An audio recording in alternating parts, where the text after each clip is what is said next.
개혁신당 천하람 원내대표와 함께 인터뷰할 준비를 저희는 완료했습니다. 자, 그럼 바로 모셔보도록 하겠습니다. 원내대표님, 어서 오십시오. 예, 개혁신당의 천하람입니다. 아유, 반갑습니다. 아유, 잘 계셨습니까? 네, 예. 네. 다시. 강렬 바지. 어휴, 겨울엔 네. 따뜻한 게 최고잖아요. 안 그래도 제가 지난번에 네. 와가지고, 070 이런 거 하고. 있었는데, 인터넷 비교. 예, 그거 이제 했을 때 저희 보좌진들이 법률 검토를 시작했어요. 왜? 이게 혹시 이제 어떤 아. 홍보의 어떤 기부행위 같은 것이 아니냐, 아. 현역 의원이. 네네네네. 그래서 저희 보좌진들을 안심시키기 위해서라도 오늘은 적당히 끄덕끄덕만 하고. 맞습니다. 네. 네. 근데 워낙 또 드시는 거 좋아하시잖아요. 아, 그럼요. 네네네. 네네. 예, 그래서 우거지탕 맛있습니다. 우거지탕 뭐 기가 막히죠. 기가 막히죠. 보좌관님 예. 따로 연락 주셨대요. 광고 시키지 말라고. 아, 그래요? 아니, 법률 검토를 막 진짜 하시더라니까요. 그럴 수 있겠다. 아 근데 네. 더 웃긴 건 뭔지 알아요? 저랑 밖에서 얘기하느라 앞에 네. 따시따시 토크하는 거 못 들었거든요. 바로 찰떡같이 알아듣고 광고하라는 거구나 안 한다. 아유, 역시 고맙습니다. 서로 바로 그어줍니다. 네. 오래 가실 겁니다, 우리 감사합니다. 위원님. 네. 예. 자, 우리 신영 기자 함께 하고요. 네 안녕하십니까? 네. 자, 우리 개혁신당 원내대표 천하람 의원님과 함께 나눌 얘기들이 또 그동안 많이 쌓였습니다. 엄청 많죠. 예. 뭐부터 해야 될지 참 감이 안 옵니다, 지금. 이거 어떻게 해야 됩니까, 이거 지금?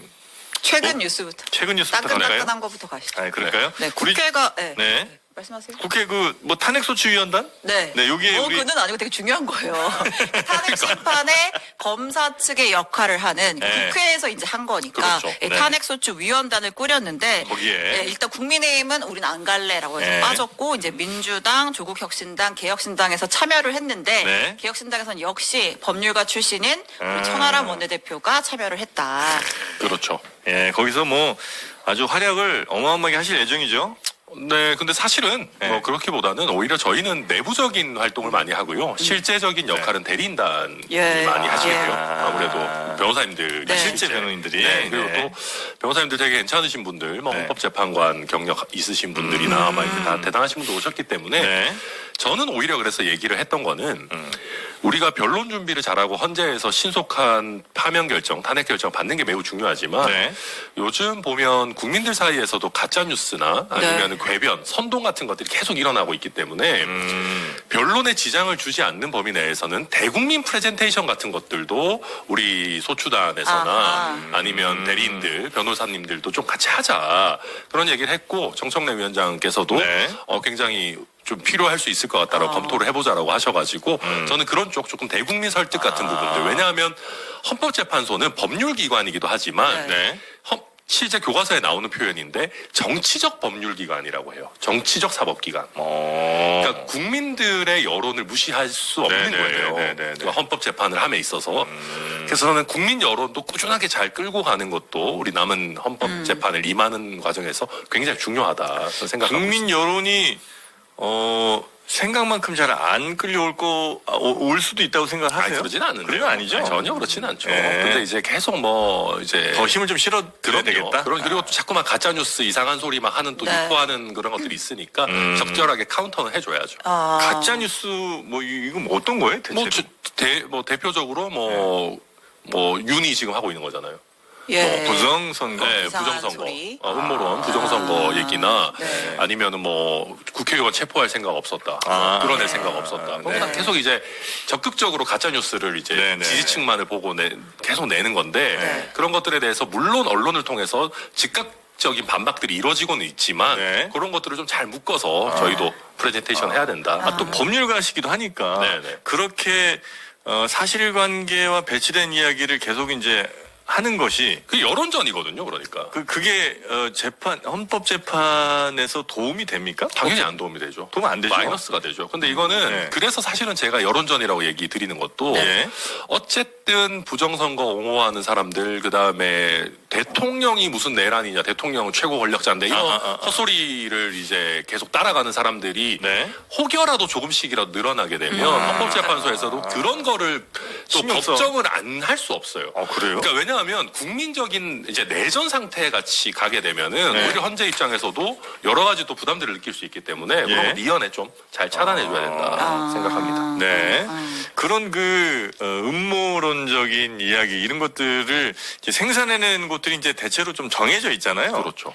요건 어떻게 뭐 법적으로 뭘 할 수 있는 건 아니죠? 그러니까 사실 사전에 그런 유튜브 채널이나 이런 것들 문을 닫게 하기는 쉽지 않아요. 그거는 네. 우리 헌법에서 검열을 금지하고 그렇겠죠. 있기 때문에. 네네. 그래서 이준석 의원도 얘기하는 것이 사후적인 수익 창출을 최대한 막아야 되는 것 아니냐. 그런 것들은 사실은 유튜브 플랫폼이라든지 네. 이런 부분들과 사실 자율 규제 내지는 우리가 이제 법안이 필요한데 그것도 사실 간단한 문제는 아니에요. 이게 가짜 뉴스라는 걸 굉장히 신속하게 정의해가지고 이제 팩트체크가 팩트체크해서 이루어지고. 예. 한다라는 게 또 부작용도 있을 수 있거든요. 그렇죠. 네. 자유에 대한 지나친 제약이 될 수 있기 때문에 네. 그런 것들 저희가 좀 장기적인 과제로 연구를 해야 된다고 봅니다. 그 알겠습니다. 대통령 측이 뭐 사실 뭐 정식으로 변호인단이 꾸려진 것도 아니니까 이 뭐 석동현 변호사나 대통령 맞아요. 측이 이런 여론전을 하는 건 결국 목적은 그 지지층 결집에 있다라고 보시는 거예요. 그리고 자, 그 사람들은 이미 윤석열을 포함해서 약간 정신이 나가 있다고 저는 생각하기 때문에 이제 실제 그렇게 믿고 있을 수도 있어요.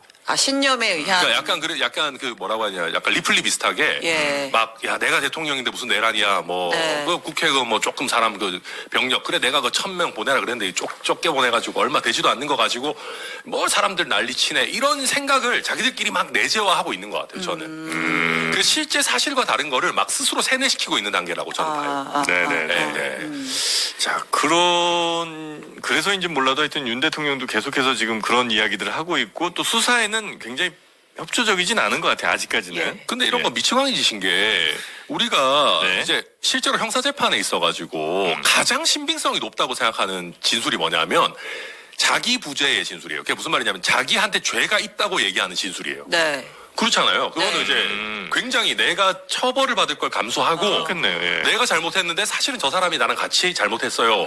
라고 하는 공범의 진술은 굉장히 무게가 있어요. 네네네. 근데 지금 보세요. 그 군 수뇌부들 이때 당시 지시 받았다는 사람들 전부 나와서 얘기하는 게 국회 체포하라 그랬다. 국회 예. 표결 못 일어나게 하라 그랬다. 네. 뭐 개별 국회의원들 뭐 네. 아니면 뭐 대표들 막 이런 사람들의 체포조.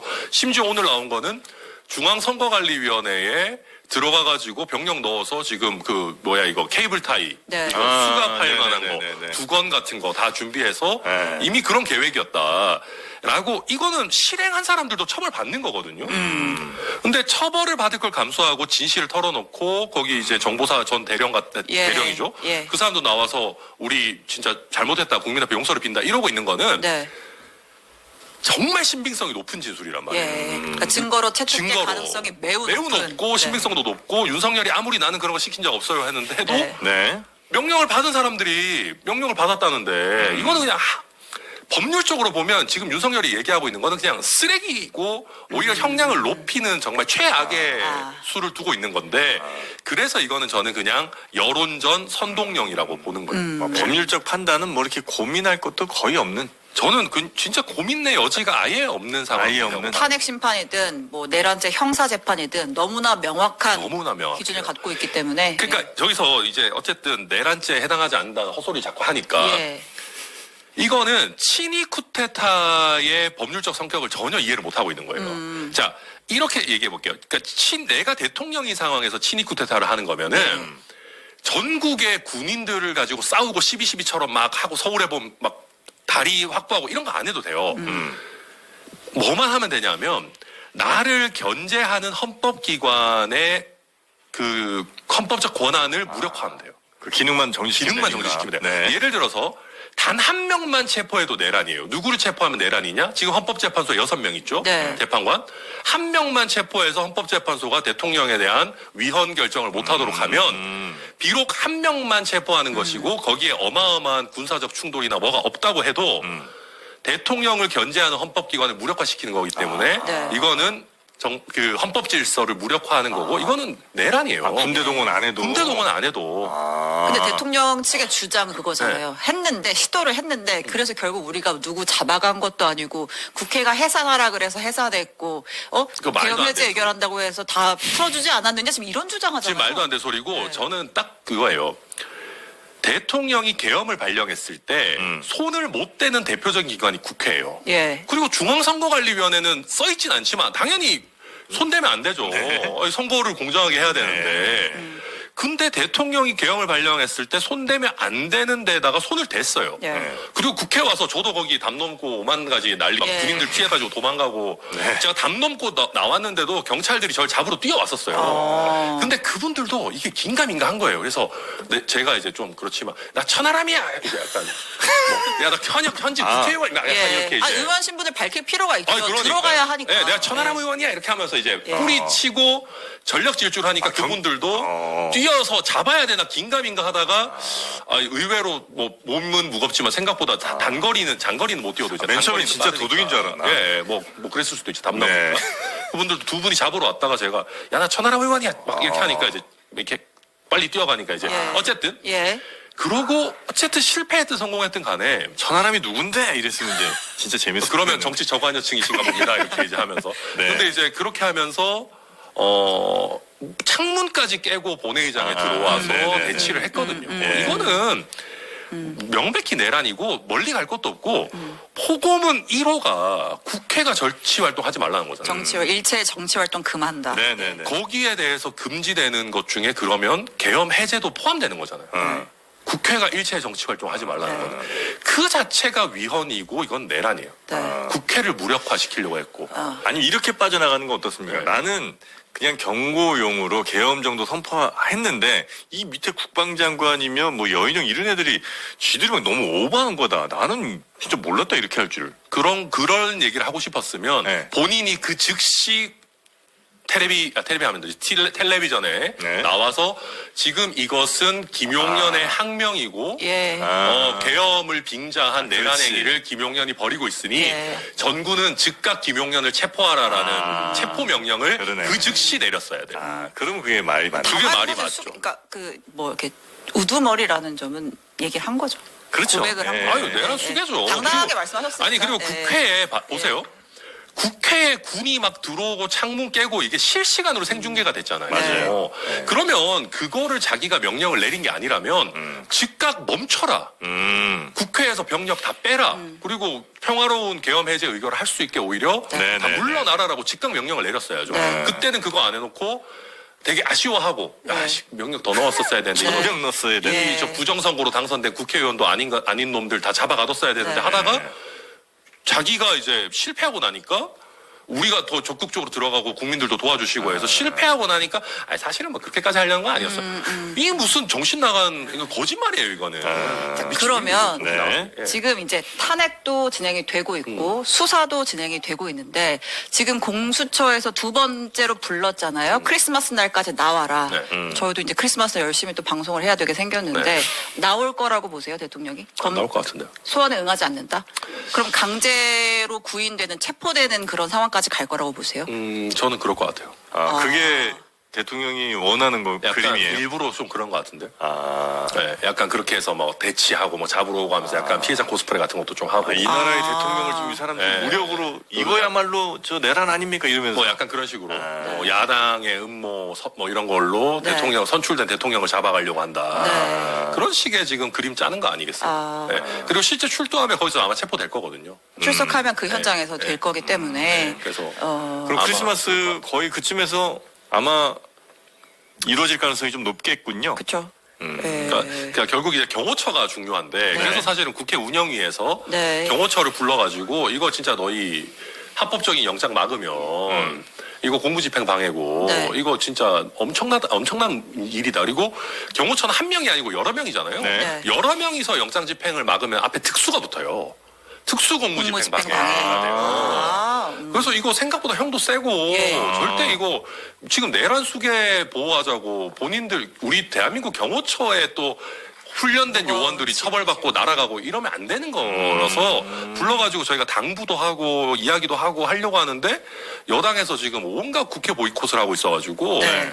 또 대통령 비서실 경호처 이런 데서도 다 지금 출석을 거부하고 있어서 지금 아니 내란 수계랑 같이 왜 같이 나락으로 가려는지 모르겠어요. 제가 이해를 못하겠어요. 네. 그러니까 이제 이렇게 출석을 지금 어쨌든 몇 번 미룬 것도 그렇고 네. 뭐 나중에 그런 어떻게 보면 끌려가는 그림을 만들려고 하는 걸 수도 있지만 전체적인 일정을 지연시키는 효과도 있잖아요. 그런 거겠죠. 예, 그럼 어쨌든 뭐 해서 이제 뭐 나중에 탄핵이고 뭐고 해요. 근데 이제 그런 고려도 하는 것 같아요. 그러니까 오는 4월까지만 버텨라, 3개월만 버티면 된다 이런 얘기들이 나오잖아요. 네네. 이제 그때 이제 헌법재판관 중에 2명이 퇴임을 하기 때문에 임기를 마치기 때문에 이런 것도 탄핵 심판의 변수가 될 수 있을까요? 될 수 있죠. 그렇기 때문에 그 변수를 없애려면 이번에 빨리 3명을 임명을 해놔야 되는 거예요. 한덕수 총리가 네, 네. 한덕수 총리가 할 거라고 보세요? 저는 할 거라고 봐요. 그래요? 그거 안 하면은 이 사람 진짜 탄핵됩니까? 탄핵해야 됩니다. 탄핵하면 탄핵해야 되고 네. 탄핵하면은 지금 최상목 경제부총리가 권한대행이 됩니다. 이런 사태는 사실 절대 없어야 됩니다. 왜냐하면 우리 국내에서는 국민들이 납득해요. 한덕수도 내란의 책임이 일정 부분 있을 수 있고 지금 수사도 받고 있고 지금 이런 식으로 만약에 헌법재판관 임명까지 안 한다라고 하면은 우리는 탄핵시켜야 된다고 하는데 해외에서 보면 이것도 난리인 거거든요. 그렇죠. 한국은 왜 이러냐, 뭐 권한대행까지 또 탄핵시키고 뭐. 그러니까 제가 지금 정말 화가 나는 게 제가 보면 제가 이제 그 여름에 미국에 이제 가가지고 리더십 프로그램을 네네.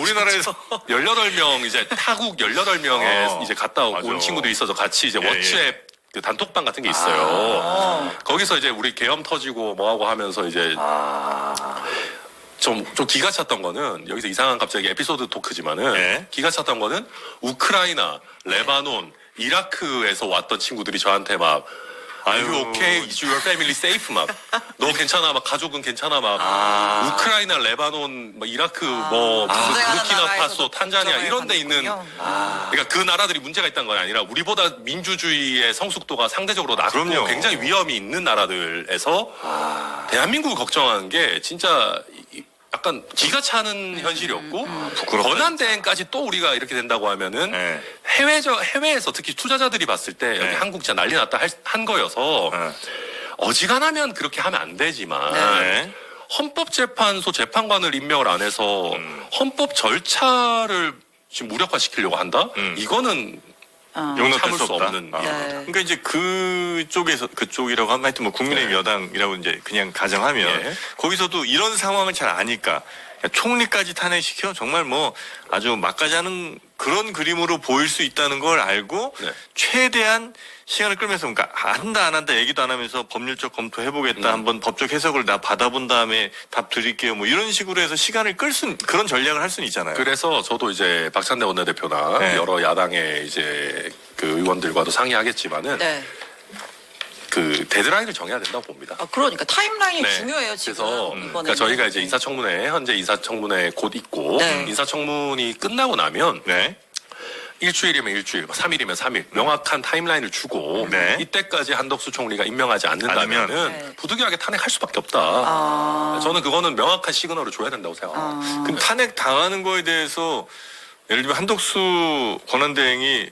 그걸 그렇게 두려워할까요? 이미 본인은 사표까지 다 쓴 사람인데 탄핵 오케이 시켜봐. 그럼 이제 누가 더 손해고 누가 더 이긴 게 한번 봅시다. 만약에 그렇게 한다면은 한덕수 총리는 정말 대한민국의 역사의 죄를 씻을 수 짓는 없는 죄를 짓는 것이고 경제관료 출신이지 않습니까? 그래도 이 본인에 대한 탄핵이 진행된다는 게 본인의 명예에는 상관없을지 모르겠지만 대한민국 경제에 얼마나 악영향을 주는지 누구보다 잘 알 사람입니다. 그러니까 그런 결정을 한다면 이 사람은 정말 나쁜 사람이고 본인의 전체 커리어를 부정하는 거기 때문에 저는 한덕수 총리가 그렇게까지는 안 하지 않을까.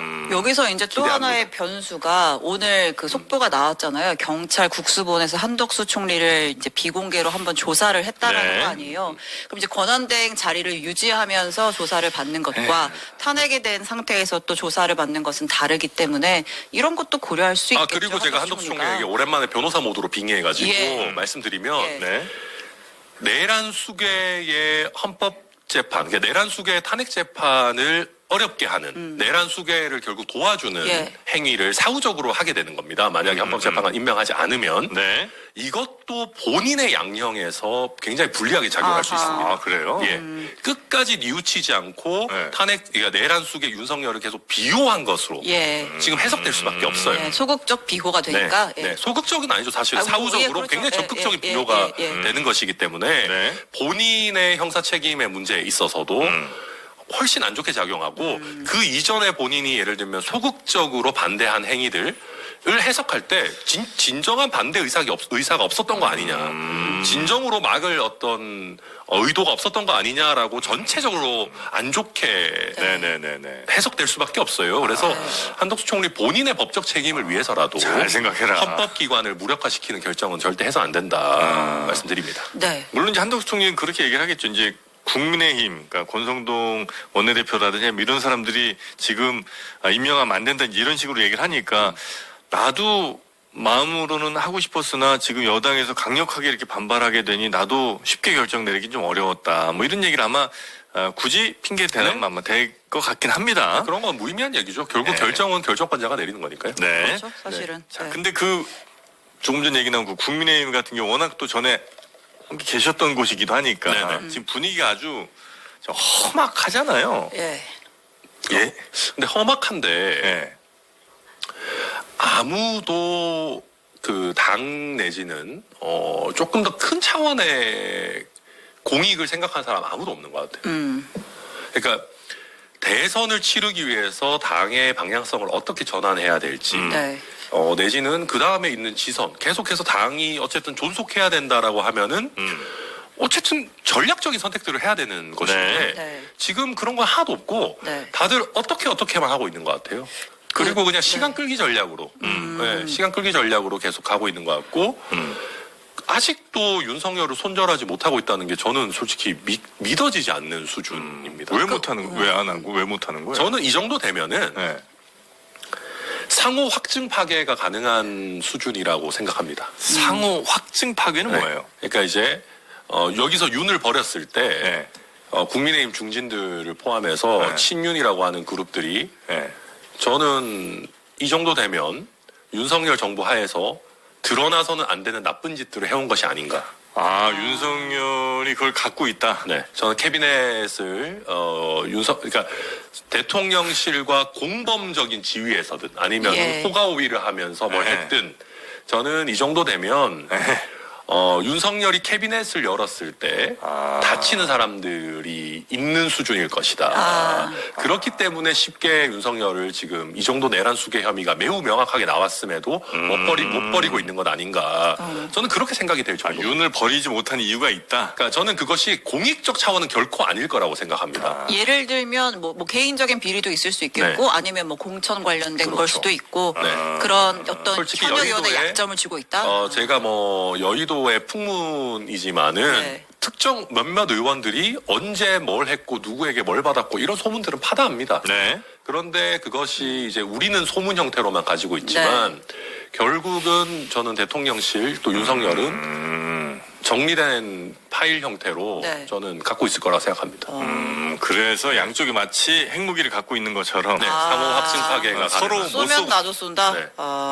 그래서 지금 여당이 이 모습을 보여주고 있는 거다. 그렇죠. 그래서 사실 여당한테도 마이너스 같은데. 마이너스 수준이 아니죠. 네. 그렇죠. 예, 그러니까 지금 보면 네. 저는 그런 생각을 왜 했냐면은 지난번 탄핵 2차 표결 때 예. 그때 누가 봐도 이탈표가 8표 이상은 될 게 굉장히 있었거든요. 네. 네. 그런 거면 당을 생각한다면은 탄핵 찬성으로 확 틀면 제일 좋겠지만 예. 그게 아니더라도 당론 반대 정도는 풀어주면서 풀었어요. 자유투표 정도로 해서 우리는 이제 비상계엄이나 이런 내란에 동조하는 것이 아니고 각자 판단에 맡기겠다. 어차피 통과될 거니까. 어차피 통과될 탄핵은. 거니까. 예. 거기서 조금 더 전략을 쓰면 사실은 네. 오히려 탄핵 찬성을 당론으로 했었어야 돼요. 예. 못 막는다고 생각하면. 네. 아니면 아예 완전 꽁꽁 틀어막거나. 예. 처음부터. 예. 나가는 사람 있으면 막 몸으로 막는 수준으로라도 해야 되는데 이도저도 안 하는 걸 보면 저는 친윤이라고 하는 사람들이 실제로는 별로 그렇게 윤석열을 막 아주 기를 쓰고 감쌀 생각이 없으면서 윤을 화나지 않게 아하. 하는 정도 선에서 네. 지금 심기경호도 하고 네. 우리 아직 당신 버리지 않았어요라고 하는 네. 그 시그널을 보내는 정도에서 지금 하고 있는 거 아닌가. 네. 아주 캐비넷만 안 네. 열릴 정도로 미세 조정을 하고 있고 조정하고 있는 거 아닌가 저는 그렇게 봅니다. 또 하나의 시나리오. 네. 어쨌든 당론 반대를 하지만 그러니까 탄핵이 가결될 건 알지만 당론 반대를 유지해. 그리고 나서 가결이 되면 그 책임은 한동훈에게, 당 대표에게 그렇죠. 줘. 맞죠. 그래서 한동훈을 추출해. 그것도 맞죠. 예, 요 시나리오도 있는 거죠. 예. 저도 그때 당시 네. 타이밍에 좋은 지적이신데 예. 윤석열도 그렇고 그 지금 친윤들도 그렇고 탄핵을 막는 것보다 한동훈을 쫓아내는 것이 우선순위에 있었다는 분석에는 저도 동의합니다. 그 정도예요. 예, 왜냐하면 이미 윤석열 입장에서도 하야할 바에는 탄핵 절차 임하겠다는 네. 시그널이 이미 나왔고 예. 그런 정도로 해서 만약에 정말 꽁꽁 싸매려고 했으면 싸맸어야 되는데 그게 아니라 애매하게 통과되게끔 그냥 놔둬가지고 그 책임을 한동훈에게 물고 지도부를 붕괴시키는 예. 그 시나리오 저는 작동했을 거다라고 거의 확신합니다. 저. 그 이준석 대표 내려올 때 당에 같이 계셨잖아요. 네. 그 이준석 대표가 어제 글 올렸더라고요. 나는 그래도 대접받았던 거구나. 그러니까 지금 뭐 국민의힘 의총 상황도 공개가 됐지만 뭐 대표를 향해서 뭐 물병 방송용은 던지고 아닙니다만 뭐 네. 도라이다, 뭐 맞죠. 물병을 던지고 당장 내려와라, 뭐 저런 거를 법무부 장관 시켜서 막 이런 워딩들이 나왔는데 국민의힘 상황이 계셨을 때는 이 정도는 아니지 않았어요? 그러니까 이게 그런 겁니다. 미치광이와 한 배를 타면 다 같이 미치광이가 되는 거죠. 미치지 않고서 견딜 수가 없군요. 네, 못 견디는 겁니다. 네. 그냥 지금 그냥 윤석열이라는 미치광이를 그러니까 이게 이제 점점 같이 미쳐가는 게 윤석열이 처음에 튀어나왔을 때는 뭐 저도 속았고 국민도 속았지만은 네.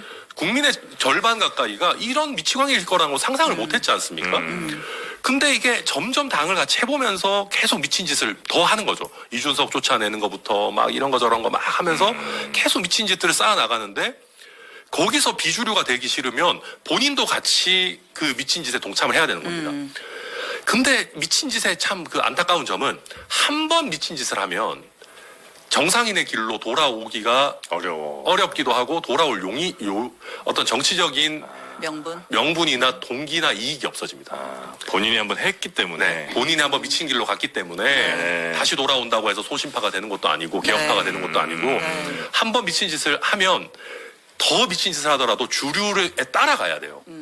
그렇게 하다 보니까 지금 내란이라고 하는 미친 짓까지도 같이 한 배를 타고 이 배에서 뛰어내릴 용기가 없이 네. 쭉 가고 있는 거고 거기 안에서 이런 정치적으로 내가 지금 와서 소신파 코스프레 해봐야 무슨 의미가 있을까라는 것 첫째 또 한 가지는 거기 중심부에 있는 사람들은 이거 했다가 나 괜히 감옥 간다. 네.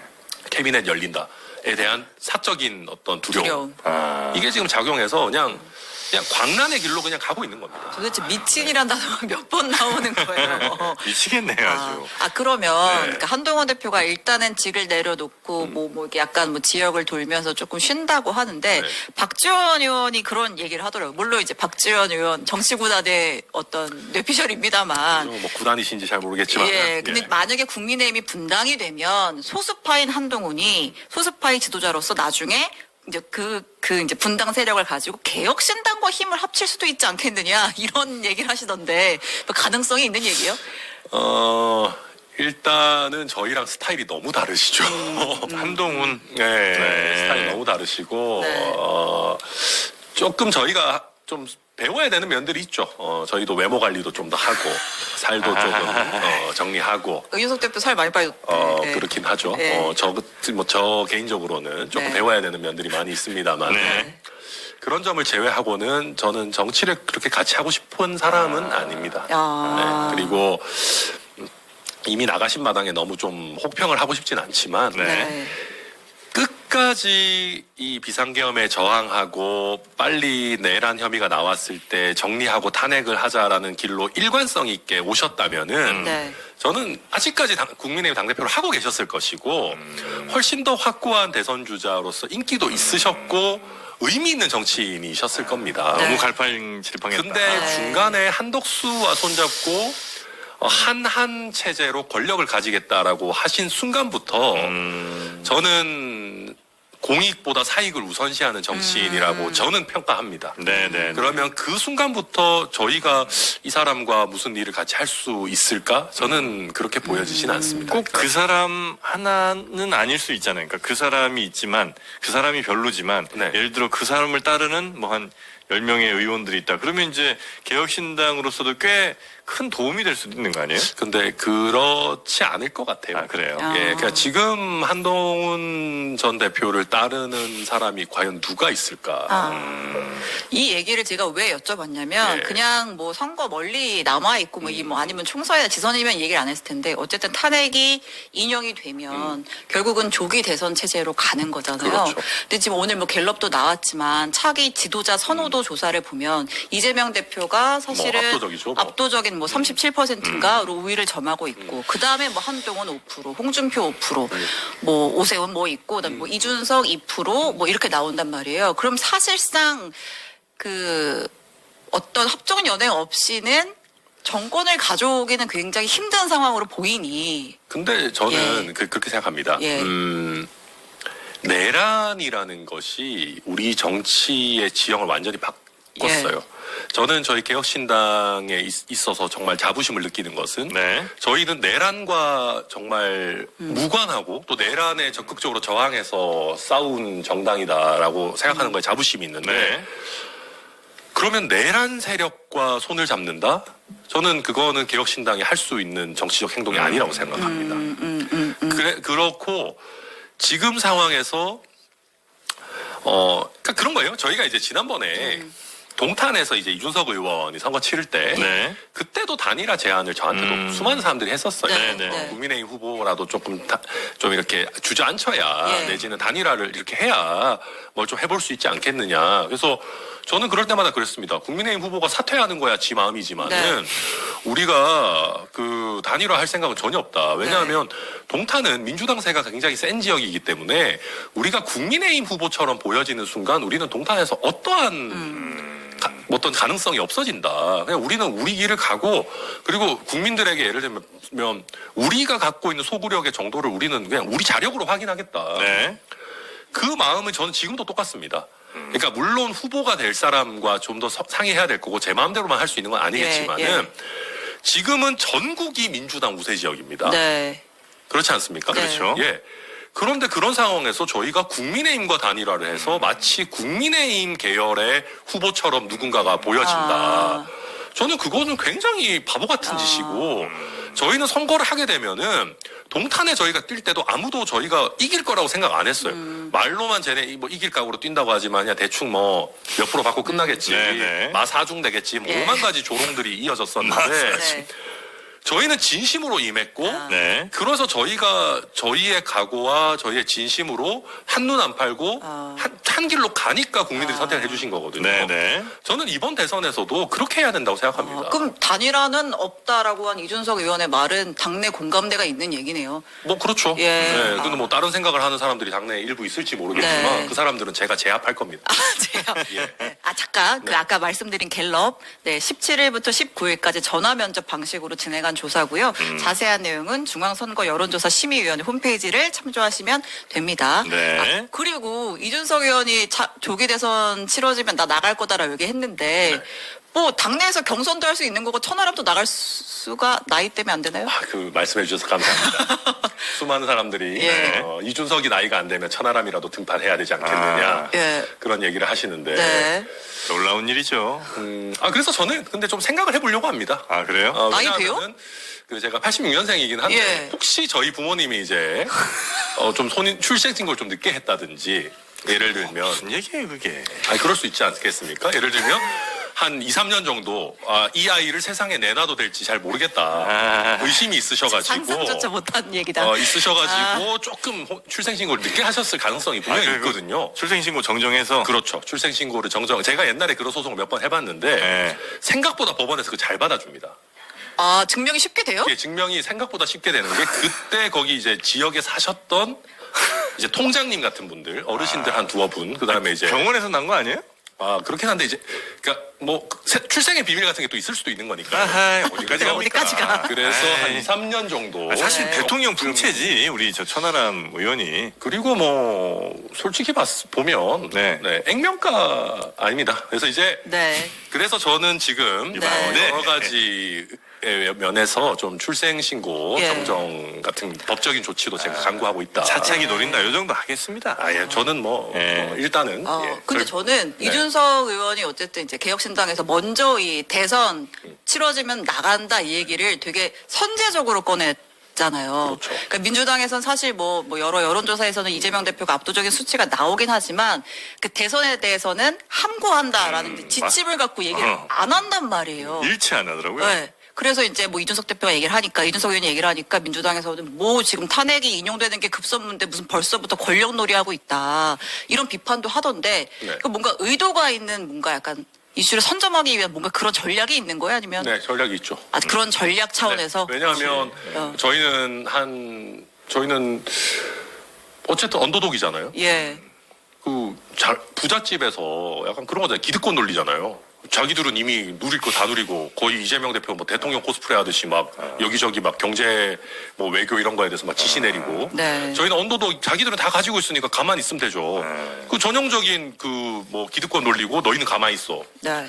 근데 저희는 언더독이니까 단독 드리블 찬스 나면 무조건 치고 나가야 돼요. 지금 보십시오. 국민의힘은 지금 대선 나가겠다 이런 소리 하면 불경이잖아요. 그렇죠. 탄핵이 기각돼야 된다고 지금 생각하고 있으니까. 네. 그리고 더불어민주당도 지금 어쨌든 삼김이나 이런 분들 치고 나오면은 이재명 대표 감옥 간다는 거냐. 그러니까 또 불경이잖아요. 네. 그러니까 이재명 대표 입장에서는 내가 지금 나는 아무것도 안 해도 대선 주자 1등 자리를 공고히 할 수 있으니 누구 한 명도 대선이라는 말을 꺼내지 마라. 이런 약간 뭐 거의 무슨 입틀막 정치 같은 거 하려는 거거든요. 1등이니까 할 수 있는 소리다. 왜? 근데 정치가 그게 됩니까? 지금 누가 봐도 조기 대선 국면인데 저희 같은 언더독 입장에서는 최대한 빠르게 최대한 적극적으로 질주를 해야 되고 네. 남들 못 뛸 때 그라운드 넓게 써서 단독 드립을 치고 나가야죠. 자, 그럼 열심히 이제 힘을 모아서 드리블 잘 하셔야 되는데 네. 당내에서 약간 불협화음이 좀 있었던 것 아, 같습니다. 진짜 미쳐버릴 것 같아요. 그래가지고. 진짜 저희가 네. 오랜만에 찾아온 단독 네. 드립을 찬스고 네. 지금 저는 물론 이준석 의원이 아직 확정된 후보는 아니지만 예, 예. 이준석 의원 요즘 폼 올라왔어요. 제가 봤을 때. 네. 너무 좋아. 네. 막 메시지 내놓는 거 너무 좋고 막 네. 완급 조절도 너무 좋고 뭐 한동훈 대표 위로했다가 막 너무 좋아요. 요새 제가 보고 있으면. 네. 그 위로야. 뭐 매기는 거 아니에요? 위로라고 합시다. 예, 네. 아무튼. 적당. 네. 어쨌든 그렇게 좋은데 여기서 갑자기 당내에서 막 이상한 백태클 같은 게 들어오니까 그 상황을 잠깐만 좀 요약을 좀 어쨌든 해주시면. 지금 개혁신당의 당대표는 네. 허은하 그렇죠. 당대표인데 최근에 그 김철근 사무총장을 뭐 경질했어요. 뭐 경질했다, 뭐 먼저 사표를 썼다 말이 많은데 이제 김철근 사무총장 같은 경우에는 사실 이준석 의원의 최측근으로 불리는 인사죠. 그러다 보니까 뭐 둘 사이에 뭔가 있는 거 아니야? 당에 뭐 좀 주도권 다툼 내홍이 있는 거 아니야? 라는 뭐 그런 논란이 좀 불거진 상황이고. 네. 예. 여기에 대해서 이제 이준석 의원이 한마디 또 하기도 했죠. 허은하 대표를 좀 저격했죠. 예, 당 이렇게 이끌어서야 되겠냐. 예. 그러니까 이게 어쨌든 참 저희 당의 내홍 뭐 내지는 내막 뭐 이런 거니까 내막이라는 건 어쨌든 안에 머물러야 되니까 저도 예. 이 부분에 대해서는 너무 막 떠벌리고 다니고 싶지 않습니다. 네네네. 다만 이게 단순히 김철근 사무총장의 경질이냐 네. 그렇지 않습니다.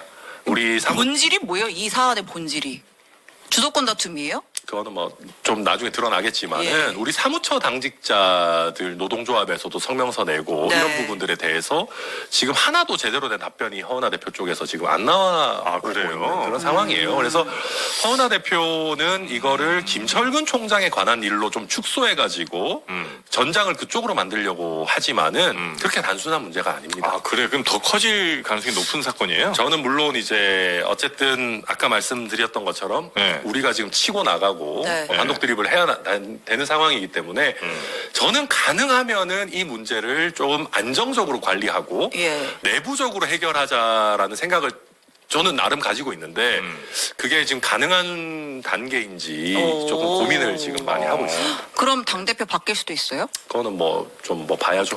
아, 약간 좀 심각한 상황이군요.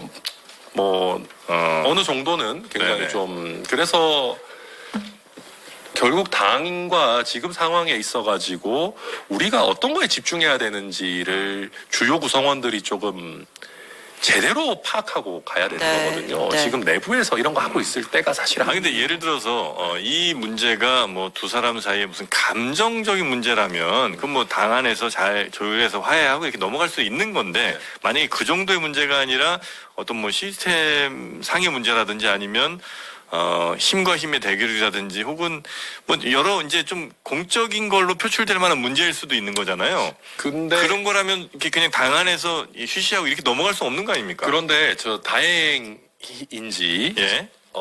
제가 이제 어제 최고위가 있었어요. 저희 네. 비공개로 했었는데 거기서 어떤 그 지나친 힘 대결이나 어떤 시스템적 결함이 발생하지 않도록 나름대로 당의 권한이 최고위원회에 분산돼서 네. 행사될 수 있도록 그런 시스템적인 개선을 해놨습니다. 그래서 일단은 당이 운영되고 돌아가는 데 있어서의 지장은 최대한 발생하지 않도록 네. 저희가 이미 시스템을 좀 잡아놨기 때문에 네.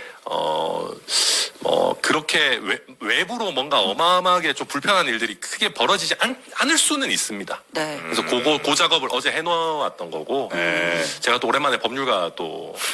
그걸 발동해가지고 법적으로 잡아놔야 될 부분들은 일정히 그래요? 잡아놨어요. 요거 뭐 허은하 대표가 뭔가 네. 저 이야기를 할 가능성도 지금 있겠군요. 말씀 들어보니까 근데 대외적으로. 어제도 이미 뭐 저녁에 라디오 인터뷰 나가셔서 하시는데 물론 뭐 저도 여기서 더 막 이렇게 에스컬레이션 시키고 싶지도 않고 네. 그렇지만은 글쎄요 무슨 뭐 더 하실 말씀이 있을지. 네. 알겠습니다. 마지막 질문. 네. 뭐 탄핵이 인용되는 걸 전제로 조기 대선이 치러진다면 네. 최대 변수는 뭐라고 생각하십니까? 천하람이죠. 이준석이죠. 천하람의 출생 신고 정정이 이제 아무래도 굉장히 눈여겨봐야 되는 지점일 것인데 네. 그것을 제외하고는 네. 이게 이제 이번에 대선은 두 가지 국면, 그러니까 두 가지 프레임이 대결하는 걸 겁니다. 예. 첫 번째는 내란 세력이냐 아니냐. 네. 가 이제 하나의 첫 번째 허들일 것이고 네. 내란 세력을 뽑을 수는 없을 겁니다. 국민들이. 네. 네. 근데 그 다음 허들이 있을 때 결국은 이재명이냐 아니냐. 그러니까 이재명은 막아야 되지 않느냐라는 것이 두 번째 허들로 작동할 수가 있을 거라고 생각합니다. 네. 그럴 때 결국은 저는 이준석이라고 하는 인물이 내란 세력의 후보들보다 더 뛰어난 경쟁력을 보여주고 네. 이재명의 독주를 막을 수 있는, 쉽게 얘기해서 이재명을 막을 수 있는 카드로서 존재감을 보여주느냐. 결국 그 두 가지 허들을 다 넘을 수 있는 후보는 이준석밖에 없다 정도의 어떤 국민적인 공감대들이 생긴다면은 네. 저는 굉장히 재밌는 일들이 벌어질 것이라고 생각하고 네. 그러다 보니까 민주당 쪽에서도 저는 이미 이준석 견제를 시작했다고 생각합니다. 그러니까 걱정이 안 되면 견제를 안 해도 되죠. 뭐 혼자 예를 들면 단독 드립을 치면서 어디 대충 이상한 데로 갈 것 같다 하면은 네. 견제할 필요가 없는데 단독 드립을 치면서 골대 쪽으로 온다 그러면 이제 그때 견제를 하는 거거든요. 저는 이준석이 다음 대선에 가장 중요한 어떤 변수. 플레이어가 될 거라고 생각을 하고 네.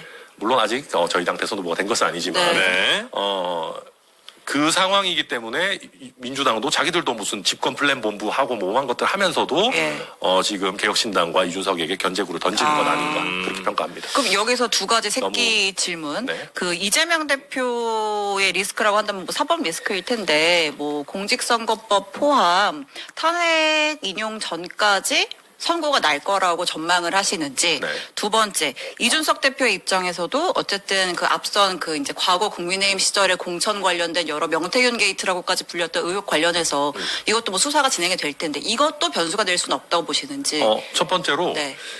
사법 리스크라는 것이 반드시 법원에서 법정 구속돼서 감옥 가는 것만을 의미한다고 저는 생각하지 않습니다. 그 리스크에 한정한다면은 저는 탄핵 심판 이전에 이재명 대표가 확정까지 돼서 감옥에 갈 가능성은 상대적으로 낮다고 생각합니다. 네. 근데 그게 아니라 사법 리스크라는 거는 저는 좀 더 크게 보거든요. 국민들이 봤을 때 저 사람 죄가 있는데 선거 일정이 당겨지는 덕분에 대통령 돼서 감옥 안 가는 거야. 라고 비춰지는 것도 저는 광의의 사법 리스크라고 생각하고 네. 최근에 이화영 재판 같은 것들도 좀 나오잖아요. 그 쌍방울이 이재명 대표 대신에 해가지고 뇌물성으로 준 거다라는 게 법원 판결이 막 빵빵 쏟아지고 있는데 네. 쉽게 얘기해서 대통령직이 범죄자의 방탄조끼로 작용해서는 안 된다. 네. 라는 국민들의 심리가 저는 윤석열이 제거되고 나면은 올라올 거라고 생각합니다. 거기도 공격 포인트시겠군요. 예. 예. 네. 왜 감옥 안 가려고 대통령 한다. 이거는 안 되는 거잖아요. 네. 그러니까 그 포인트에서는 저는 굉장히 국민들 입장에서는 점점 더 마음을 굳혀 가실 것이다. 그러니까 윤석열 제거 전에는 네네네. 윤석열 제거가 최우선이고 윤석열 제거되고 나면 이재명은 괜찮은 건가에 대해서 본격적인 될 거고 광해 사법 리스크 관련해서 한 번 더 얘기하면은 이제 실제 판결문도 중요하지만 국민들이 갖는 느낌이 중요해요. 근데 이재명 대표는 섬뜩해요. 사람 자체가 주는 섬뜩한 느낌도 있지만 그건 제 네. 개인적인 감상이고 예.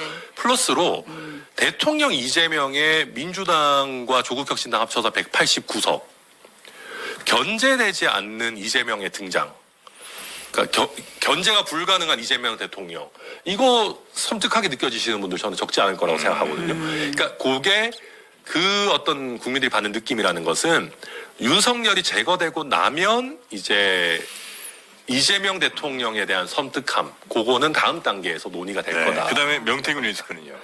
명태균 리스크는 없어요 이제? 그러니까 저도 명태균 뭐 아는 사이고 네. 이준석 의원도 처음부터 명태균 뭐 아는 사이다 이렇게 다 하고 예. 했는데 네. 저는 이런 리스크를 대할 때 정치인들이 골로 가는 가장 큰 이유는 거짓말하는 거거든요. 예. 근데 저희는 오히려 가장 이준석 의원은 저는 약간 뭐 네. 인터뷰 안 하고 그랬지만 네. 이준석 의원은 굉장히 솔직하게 본인이 알고 교류하고 지냈다는 걸 인정하고 있었고 네.